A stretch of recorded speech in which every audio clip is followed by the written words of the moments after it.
Aujourd'hui, je vous montre un coup qu'on a choisi, trouver son produit qu'on va vendre, comment faire son brand, faire son logo, choisir son nom de domaine. Fait que ça sera pas une vidéo super longue ni compliquée parce que choisir son nom puis faire son logo, c'est pas quelque chose qu'on veut perdre beaucoup de temps à faire parce que, autrement dit, ça sert pas à grand-chose. Gros max, 30 minutes, choisir un nom. 30 minutes faire le logo, gros max. On passe pas plus de temps là-dessus. C'est vraiment pas la fin du monde, là. Fait que, il va y avoir plusieurs façons de trouver un nom.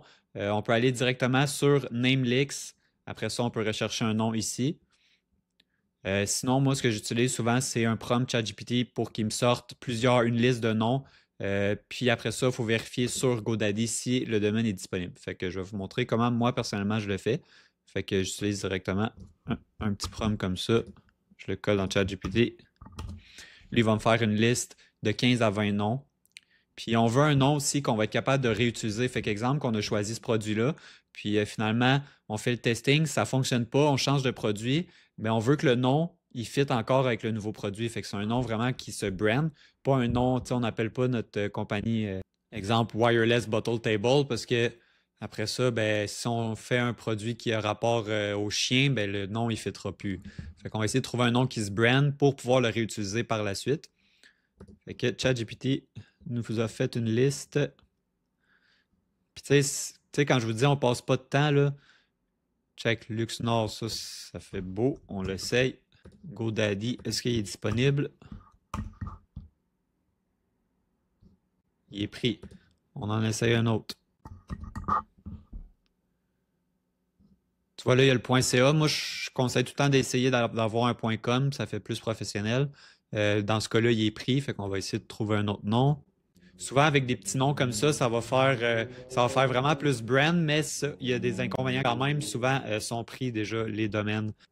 Pendant qu'on les essaye, on va y demander de nous en faire 20 autres. Fait que bon, vous avez compris le principe. On essaye des noms, on demande à chat, on en trouve un qui nous plaît, on l'essaye sur GoDaddy jusqu'à temps qu'on en trouve un qui est disponible. Sinon, sur Namelix aussi, il y a plusieurs noms, puis ça peut vous donner une petite idée. Il vous présente des logos différents. Fait que ça peut vous donner une idée de à quoi ça peut ressembler.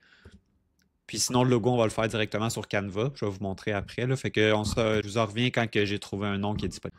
Bon, on en a trouvé un, Liverona. Bon, ok, c'est peut-être pas le plus beau, mais tu sais, comme je vous dis, on fait du testing, on essaye, puis il faut que ça soit quick. C'est pas le nom qui va faire en sorte qu'on va faire des ventes ou pas. Ça va être ta pub puis ton produit. Fait que ça sert à rien de perdre du temps avec ça. Tu sais, c'est de trouver un nom, faire un logo, mettre ça sur le site web, puis on commence. Là. Fait que, tu sais, c'est pas l'étape la plus importante. Fait que je vais vous montrer comment par la suite on fait. Fait qu'on peut acheter le domaine, puis on va faire un logo avec ce nom-là. Fait que directement sur Canva, on peut aller créer un logo. Puis ça aussi, on se casse pas la tête. On fait de quoi de simple. Tant que ça fit, tu sais, là, dans ce cas-là, on va vendre des genres de lumière sans fil pour mettre au bout des bouteilles. Fait qu'on fera pas un logo avec une écriture qui ressemble à de la boîte ou de quoi de même, c'est comme un motocross.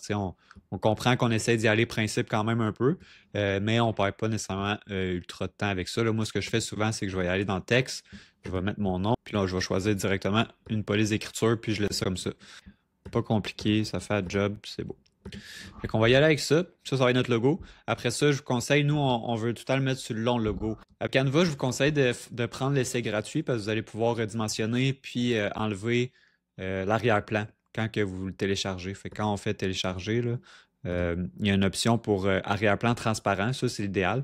Mais il faut CapCut Pro. Fait que je vous conseille d'utiliser l'essai gratuit puis redimensionner votre logo pour qu'il prenne le moins de place possible. Puis on enlève le background puis on y va avec ça. Après ça, ce qu'on peut faire, c'est un petit logo. Souvent, ce que j'utilise, là, ça va être une illustration que je vais trouver juste pour faire notre petit logo qu'on va voir dans la petite bulle Google ici ou dans notre photo de profil Instagram ou Facebook.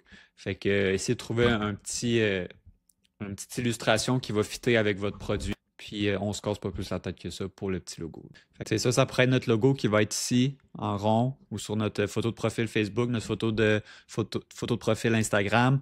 Comme je vous dis, c'est vraiment pas une étape qui est cruciale, puis qu'il faut perdre du temps, puis qu'il faut essayer que ça soit tout parfait.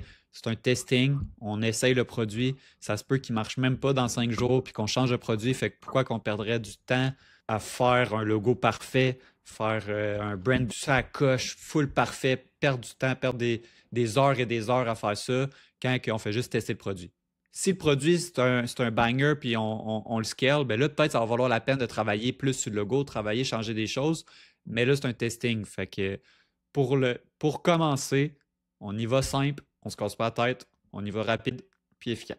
N'oubliez pas aussi d'enregistrer votre code de couleur pour pouvoir le réutiliser sur le site Shopify. Vous pouvez directement aller mettre votre souris sur la couleur, puis le hashtag 2F5448, ça va être notre code de couleur qu'on va réutiliser sur Shopify pour ajouter des accents. Fait comme quand on fait, exemple, les reviews, les étoiles des reviews, on peut les mettre cette couleur-là, ou il y a du texte qu'on peut mettre cette couleur-là. Fait que c'est important de garder son code de couleur, puis de ne pas l'oublier. Puis après ça, on va télécharger nos deux logos. On va aller appliquer ça sur nos réseaux sociaux. C'est pas plus compliqué que ça, guys. Fait que si jamais vous avez des questions, vous voulez vous demander un peu plus savoir comment Canva ça marche, vous pouvez me demander, je vais pouvoir faire une vidéo plus en détail. Mais c'est vraiment pas compliqué. Tu sais, pour faire le testing, on y va simple, on se casse pas la tête, on choisit à peu près n'importe quel nom qui look quand même good, puis qui va fitter pour plusieurs produits. Pour le logo, on y va avec quelque chose qui match un peu. On y va avec un fond de couleur, on va choisir notre couleur de branding. On ne choisit pas une couleur non plus qui n'a pas rapport avec notre produit. Tu sais, comme là, exemple qu'on y va, je vais choisir un autre produit. Là, exemple Rapido. Tu sais, exemple qu'on vend ça, on peut y aller avec un branding qui est plus orangé ou sinon on va essayer de fitter les couleurs. Tu sais, exemple qu'on vend du linge pour femmes, on n'ira pas avec des couleurs plus de gars. Tu sais, oui, c'est un stéréotype, mais femmes, ça va tout être plus rose puis gars bleu. Tu sais, on essaie vraiment de trouver une couleur qui va fitter avec notre produit. Santé, ça peut être bleu, vert. Après ça, plus les enfantins, ben, ça va être des couleurs plus fluo, plus flash. Filles, ça va être plus rose. Gars, ça va être plus bleu. On y va avec la logique pour trouver notre couleur de site web. Tu sais, comme exemple, je vendrais pas ça, là, mais prenez exemple. Exemple que ça, c'est notre produit. Ben, je ferai pas un site brun, là, tu comprends? Ça ne fitera pas, ce sera pas beau. Fait que sur ce, si vous avez des questions, n'hésitez pas, puis bon succès.